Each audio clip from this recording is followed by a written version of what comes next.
नमस्कार मित्रों, आपका स्वागत है आपके अपने YouTube चैनल स्टडी विद अनुराग तिवारी में। और आज का टॉपिक हम जो पढ़ने जा रहे हैं उसका नाम है मोल कॉन्सेप्ट। ठीक है, हमने मोल कॉन्सेप्ट पढ़ना है तो सबसे पहले जानते हैं मोल कॉन्सेप्ट क्या चीज होता है।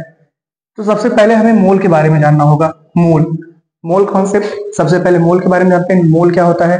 तो मोल को हम डिफाइन करते हैं जब हम किसी सब्सटेंस का मोल्स को निकालना होता है।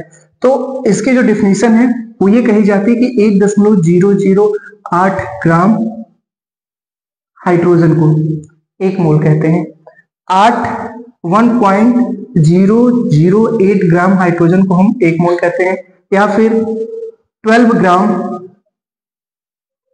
ग्राम C12 isotope of carbon is also called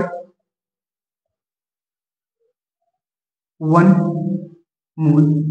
okay, तो अगर हमें किसी का नंबर ऑफ मोल निकालना हुआ, अगर हमें मोल कैलकुलेट करना हुआ, तो मोल इक्वल टू होता है weight upon molecular weight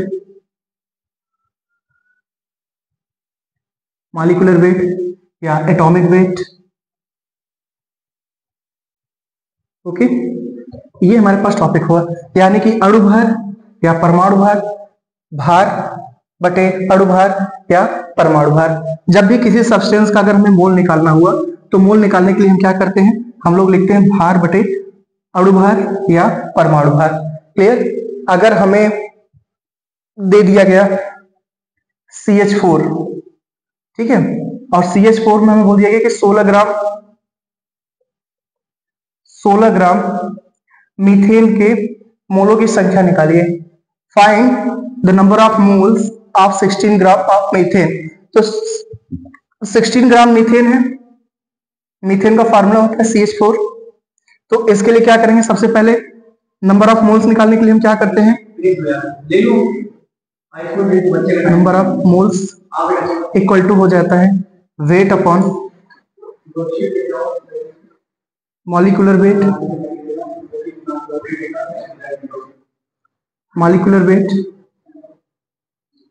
upon atomic weight. ठीक है, अब वेट हमारा कितना दिया है, 16 ग्राम दिया हुआ है। तो सबसे पहले हम यहाँ पे 16 लिखेंगे अपॉन मॉलिक्यूलर वेट यानी CH4 है। तो CH4 का मॉलिक्यूलर वेट कैसे निकालेंगे, तो कार्बन है, कार्बन का जो मॉलिक्यूलर वेट होता है वो होता है 12 और हाइड्रोजन का होता है 1। ठीक है, तो एक कार्बन है, कितना हाइड्रोजन है, 4 हाइड्रोजन है, तो 4 into 1 that means 12 plus 4 equal to हो जाएगा 16। तो 16 अपॉन 16 इक्वल टू कितना हो जाएगा, 1 मोल। तो 16 ग्राम मीथेन होगा 1 मोल। 16 ग्राम मीथेन को हम लोग लिखेंगे 1 मोल। आगे चलते हैं। तो आपको समझ में आया मोल्स क्या होता है। अगर हमें किसी सब्सटेंस का मोल निकालना हुआ, ठीक है, तो हम क्या लिखेंगे, वेट अपॉन मॉलिक्यूलर वेट, यानी कि भार बटे अणु भार या परमाणु भार। यहां से हम निकाल लेते हैं नंबर ऑफ मोल्स। अब नंबर ऑफ मोल्स का यूज कहां है, देखिए, एक होता है एवोगैड्रो प्रिंसिपल।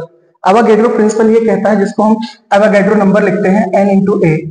और एवोगैड्रो नंबर के हिसाब से ये होता है कि किसी भी सब्सटेंस के 1 मोल में, 6.022 into 10 to the power 23 molecule होते हैं उसके।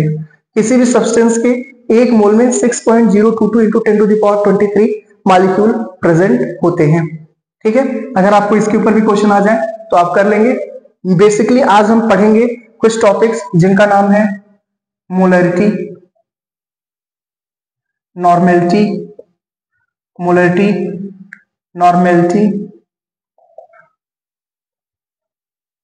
Mole fraction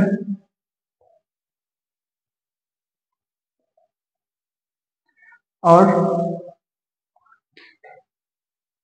molality. हम इन 4 टॉपिक्स को आज पढ़ेंगे, molarity, normality, mole fraction and molality. तो शुरुआत करते हैं पहले टॉपिक से। पहला टॉपिक है मोलरिटी। पहला टॉपिक हमारा जो दिया है वो है मोलरिटी।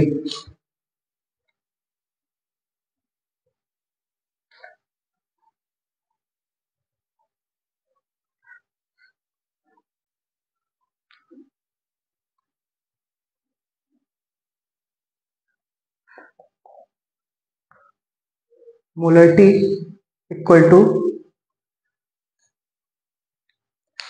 इक्वल टू होता है